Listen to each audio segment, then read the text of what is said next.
नमस्कार दोस्तों। क्या आप जानते हैं, जब भी कोई बड़ा दानी होता है तो उसे भामाशाह क्यों बोला जाता है? और जब भी कोई बड़े दानी की बात आती है तो हम अक्सर हमारे बड़े बुजुर्गों के मुंह से सुनते हैं कि भामाशाह जैसा दानी है। तो चलो आज मैं बताती हूँ कौन थे भामाशाह और ऐसा क्या किया उन्होंने जो कई सालों बाद भी लोग उन्हें याद करते हैं। अपनी मरुधरा मेवाड़ की माटी की रक्षा के लिए अपना सब कुछ न्यौछावर करने वाले महापराक्रमी और महाराणा प्रताप के सबसे बड़े सहयोगी बने थे भामाशाह।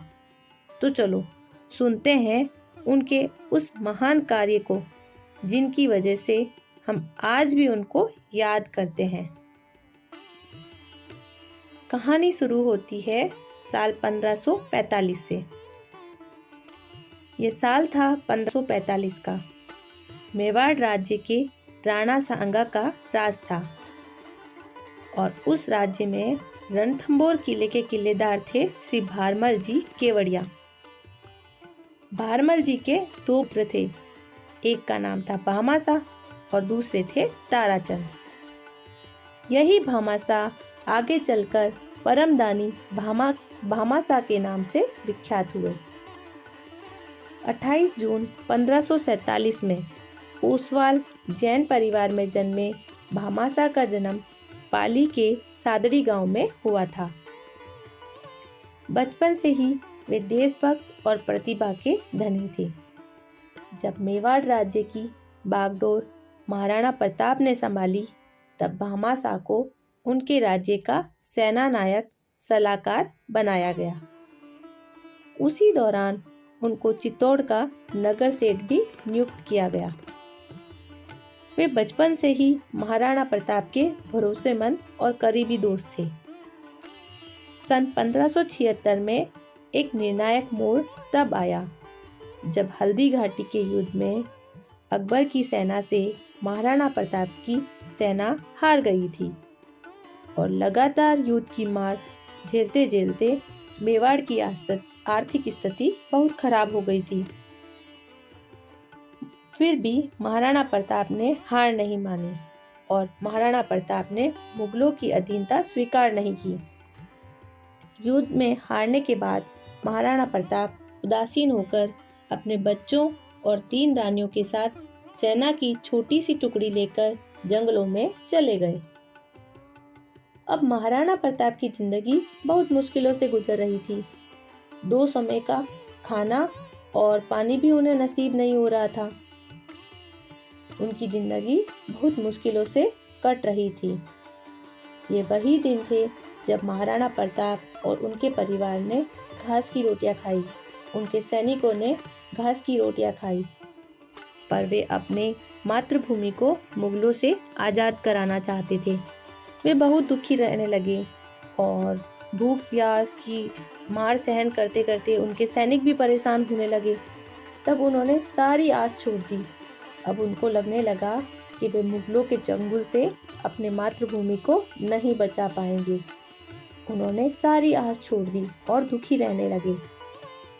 तभी एक दिन आशा की किरण बनकर आए भामाशाह और उनके भाई ताराचंद। वे जब महाराणा प्रताप के पास आए तब अपने महाराणा की ऐसी स्थिति देखकर दोनों भाइयों को बहुत दुख हुआ। पर इस बार वे दोनों भाई एक बड़े संकल्प के साथ आए थे। उन्होंने महाराणा प्रताप को जेवरात, सोने की असरफियां और अपने जीवन भर की सारी संपत्ति देते हुए बोला, हे महाराणा, अगर मेरे थोड़े से सहयोग से मैं अपनी मातृभूमि की रक्षा कर पाया तो मेरा जीवन सफल हो जाएगा। यह धन मैं आपको समर्पित करता हूँ और मेरे अंदाज से यह धन इतना है कि बड़ी से बड़ी सेना कुछ सालों तक 2 समय का भोजन आराम से कर पाएगी। बस आप सेना बनाने में और मुगलों से मेवाड़ वापस लेने का सोचो। भामाशाह की मदद से महाराणा प्रताप भोजन और अस्त्र शस्त्र लेने के लिए चिंता मुक्त हो गए तथा भामाशाह के सहयोग से फिर से एक बड़ी सेना बनाई। भामाशाह ने उस समय अपनी मित्रता का फर्ज भी निभाया और दुनिया के सामने मित्रता का एक अनोखा उदाहरण पेश किया।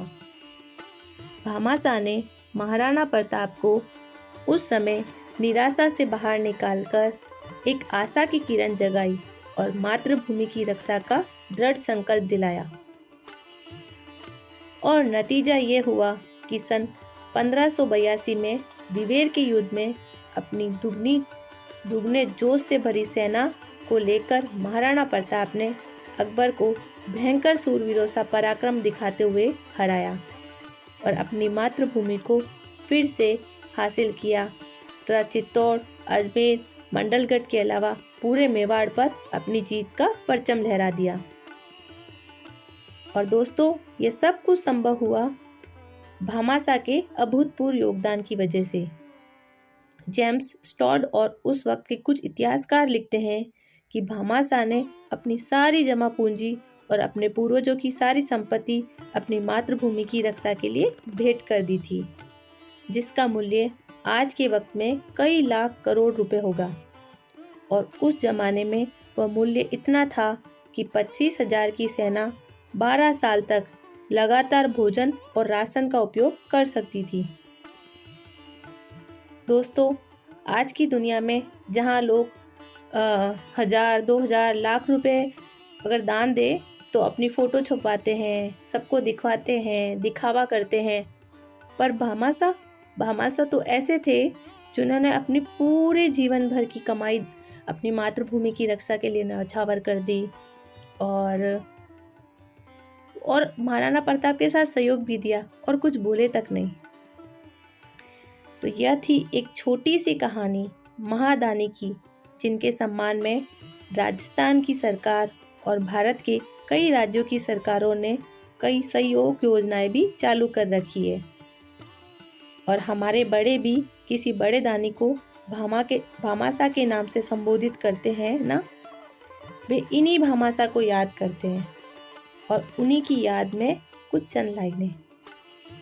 वह धन्य देश की माटी है जिसमें भामाशाह लाल पला, उस दानवीर की यश गाथा को मिटा सका क्या काल भला। तो धन्यवाद दोस्तों, फिर मिलते हैं कोमल कहानी पर एक नई कहानी के साथ।